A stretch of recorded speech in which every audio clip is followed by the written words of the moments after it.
y ante la máxima presión militar আমেরিকার হাত থেকে প্রাণে বাঁচতে শেষ পর্যন্ত কি দেশ ছেড়ে পালিয়ে যাবেন ভেনেজুয়েলার প্রেসিডেন্ট নিকোলাস মাদুরো?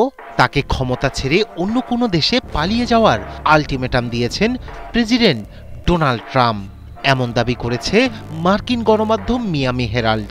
তবে সেই প্রস্তাব প্রত্যাখ্যান করেছেন মাদুরো। পাল্টা পদক্ষেপে তলোয়ার হাতে আমেরিকাকে প্রতিরোধের শপথ নিতে দেখা গেছে ভেনেজুয়েলার প্রেসিডেন্টকে। মার্কিন সামরিক হুমকিকে গুরুত্ব দিতে নারাজ মাদুরো প্রশাসন। ওয়াল স্ট্রিট জার্নালকে ভেনেজুয়েলার শীর্ষ কর্মকর্তাদের ঘনিষ্ঠ একটি সূত্র জানিয়েছে, মার্কিন সামরিক হুমকিকে ব্লাফ বা ধাপ্পাবাজি হিসেবেই দেখছেন তারা। 1200 misiles y un submarino। ক্যারিবীয় অঞ্চলে ক্রমবর্ধমান সামরিক উত্তেজনার মধ্যেই নিকোলাস মাদুরোর সঙ্গে ফোনে কথা বলেছেন মার্কিন প্রেসিডেন্ট ডোনাল্ড ট্রাম্প। এতে দুই দেশের সম্পর্কে নতুন মোড়ের সম্ভাবনা দেখা দিলেও ভিন্ন খাতে যায় পরিস্থিতি। রোববার ট্রাম্প সাংবাদিকদের বলেন, আলোচনা ভালো বা খারাপ হয়েছে এমনটা বলা যাবে না, এটি কেবল একটি ফোন আলাপ ছিল বলেও জানান তিনি। তবে বিষয়টি নিয়ে ওয়াশিংটন কারাকাস কোনো পক্ষই আনুষ্ঠানিকভাবে বিস্তারিত জানায়নি। এদিকে মিয়ামি হেরাল্ড সূত্রের বরাতে জানিয়েছে, ট্রাম্প মাদুরোকে অত্যন্ত কঠোর বার্তা দিয়েছেন।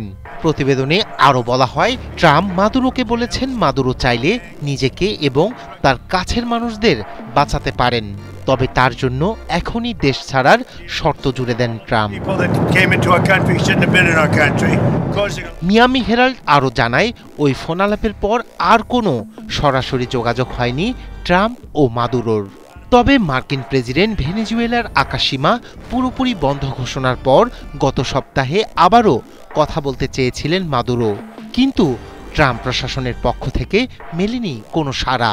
জানা গেছে, তাদের প্রথম আলোচনাটিতে মধ্যস্থতা করেছিল ব্রাজিল, কাতার ও তুরস্ক। ট্রাম্প আলটিমেটাম দিলেও সত্যি তিনি বড় ধরনের কোনো সামরিক পদক্ষেপ নেবেন কিনা তা নিয়ে সন্দেহ প্রকাশ করেন অনেক পর্যবেক্ষক। গত মাসে ওয়াল স্ট্রিট জার্নালকে ভেনেজুয়েলার শীর্ষ কর্মকর্তাদের ঘনিষ্ঠ একটি সূত্র জানায়, মাদুরো ও তার সহযোগীরা মনে করেন যুক্তরাষ্ট্রের এই সামরিক হুমকি আসলে ফাঁকা বুলি ছাড়া আর কিছুই নয়। 2013 সালে ক্ষমতায় আসার পর থেকে একের পর এক সংকট মোকাবিলা করে টিকে আছেন নিকোলাস মাদুরো। ট্রাম্পের প্রথম মেয়াদের সর্বোচ্চ চাপ, কয়েক দফা গণবিক্ষোভ, ঐতিহাসিক অর্থনৈতিক ধস ও 2018 সালের হত্যাচেষ্টা এর মধ্যে উল্লেখযোগ্য। এছাড়া গত বছরের প্রেসিডেন্ট নির্বাচনে সাবেক কূটনৈতিক এডমুন্ডো গঞ্জালেজের কাছে তিনি পরাজিত হওয়ার কথা প্রচলিত থাকলেও তবুও ক্ষমতা ধরে রেখেছেন তিনি। রায়হান কবির শুভ্র, ৭১।